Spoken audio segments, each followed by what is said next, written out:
welcome to podcast Three Ladies. Oke, sekarang kita mau ngebahas tentang apa ya kira-kira? Nah, hari ini kita akan membahas tentang e-commerce dan teknologi keuangan fintech nih. Wih, pasti seru banget gak sih itu?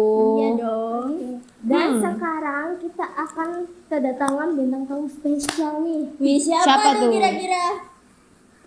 Siapa tuh kira-kira ya bintang tamunya ya? Kalian penasaran gak? Dipanggil gak ya nih? Panggil dong Kak Lena, gimana sih? Oh iya ya dipanggil ya. Oke, kita panggil ya bintang tamu kita yang paling spesial yaitu Kak Laili dan Kak Vecia. Halo semuanya.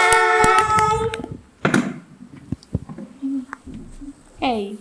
Oke, sebelum kita memulai pertanyaan-pertanyaan kita nih, kita mau tanya tentang gimana sih keseharian Kak Laili dan Kak Vecia tentang kayak berjualan online atau pembayaran di luar dengan metode digital. Bisnis zaman sekarang ada naik turunnya, namanya kan juga bisnis, ada naiknya, ada turunnya. Dan sekarang saya lebih jujur ya, bermudahkan karena banyak aplikasi digital yang mempermudah kita dalam pembayaran, seperti itu. Kalau menurut Kak Vecia nih? Hampir sama seperti Kak Laili ya. Memang sekarang banyak sekali aplikasi-aplikasi yang mempermudah kita untuk berdagang atau membeli barang lewat online. Tapi memang ada beberapa kendala, mulai dari modalnya, atau pelanggannya yang sekarang kurang minat, atau mungkin kurangnya barang yang akan kita jual. Udah begitu saja. Oke, kita langsung ke pertanyaan intinya saja ya. Pertanyaan pertama untuk Kak Laili. Apa yang dimaksud dengan e-commerce dan bagaimana teknologi ini mengubah cara kita berbelanja? Menurut saya e-commerce adalah penjualan ataupun pembayaran online dan digital dan dapat mempermudah kita dalam kehidupan sehari-hari. Dan jika kita ingin berbelanja maupun bertransaksi, kita tidak perlu keluar rumah. Itu sangat mempermudah sekali untuk kegiatan kita sehari-hari. Oke, untuk pertanyaan kedua, mengapa teknologi keuangan fintech semakin populer terutama di kalangan anak muda? Karena anak muda zaman sekarang itu lebih memilih yang praktis, tidak mau yang ribet-ribet. Kalau kita membawa seperti dompet, uang kecil, itu kan sangat memakan tempat sangat banyak kan? Ya, Nah, jadi dengan aplikasi-aplikasi pembayaran seperti itu, kita dapat mempermudah. Mengapa teknologi keuangan fintech semakin populer terutama di kalangan anak muda? Nah, untuk anak muda sekarang itu lebih memilih yang praktis, tidak mau yang ribet-ribet. Contohnya yang ribet itu membawa dompet dan uang kecil-kecil seperti uang koin, uang 1.000 gitu. Itu kan sangat memakan banyak tempat. Jika kita menggunakan aplikasi digital, pembayaran digital, kita tinggal membawa HP, tinggal klik kita masukkan kode kita dan pembayaran kita itu sudah selesai. Seperti itu. sangat mudah, memudahkan sekali ya. Oke, pertanyaan selanjutnya. Apa saja contoh fintech yang banyak digunakan masyarakat saat ini?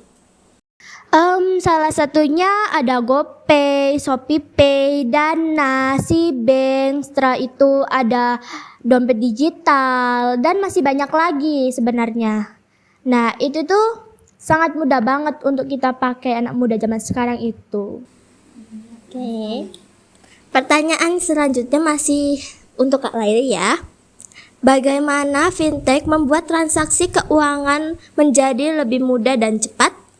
Karena menggunakan teknologi yang saat ini sudah berkembang. Jadi tinggal mendownload aplikasi yang kita perlukan.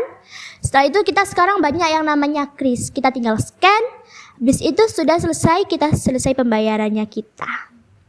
Oke, pertanyaan terakhir ya. Apakah e-commerce dan fintech aman digunakan oleh remaja dan apa yang perlu diperhatikan terkait keamanannya? Menurut saya aman-aman saja jika si penggunanya dapat menggunakan aplikasi itu dengan baik, benar dan berhati-hati.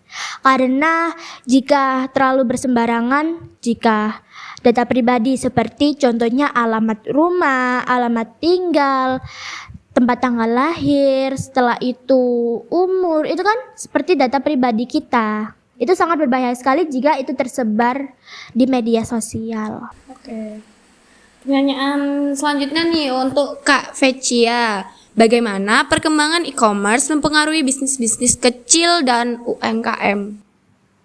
Untuk para pembisnis kecil ya, e-commerce itu sangat berpengaruh bagi mereka yang memiliki bisnis kecil karena bisa mempermudah mereka untuk mengakses dagangan mereka, memperjualbelikan dagangan mereka dari yang daerah terpencil hingga daerah luar. Dan untuk UMKM mungkin memperluas jangkauan mereka dari luar, dari nasional hingga internasional.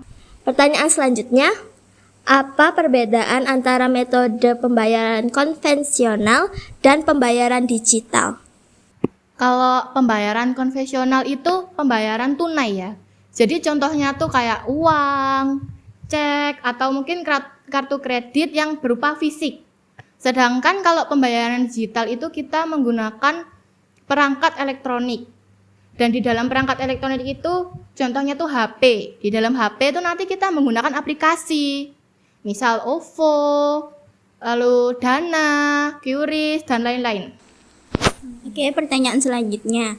Menurut Kak Cia, bagaimana e-commerce dan fintech bisa membantu perekonomian Indonesia?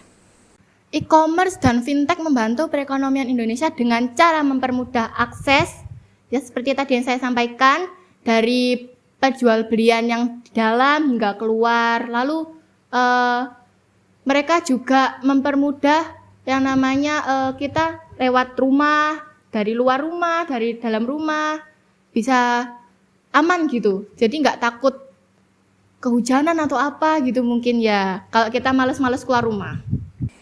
Oke, pertanyaan selanjutnya.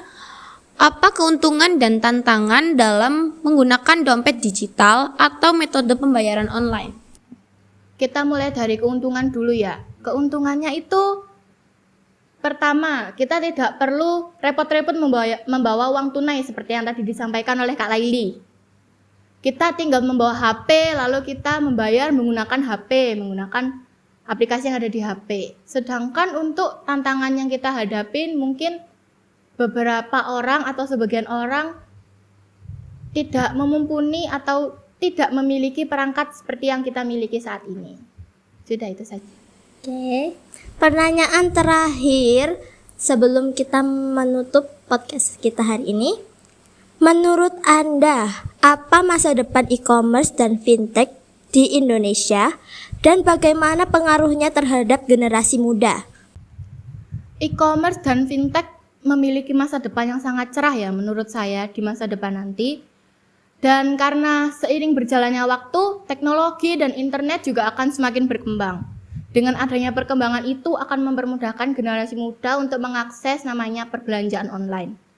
Lalu, karena adanya akses-akses tersebut, mungkin generasi muda akan lebih akrab dan akan digunakan sebagai metode utama mereka untuk melakukan perjualbelian sesuatu. Oke, terima kasih Kak Vecia dan Kak Leli. Sudah mau berkunjung di podcast kita dan mau menjawab pertanyaan dari kita. Oke, kita sudah berada di pengunjung acara podcast kali ini. Sampai jumpa dan selamat jalan. Sampai jumpa dan selamat siang. Assalamualaikum Tika. Kami mewakili dari kelompok kami ingin mohon maaf karena video kami ada yang hilang. 내 혀를 흔들어 마치는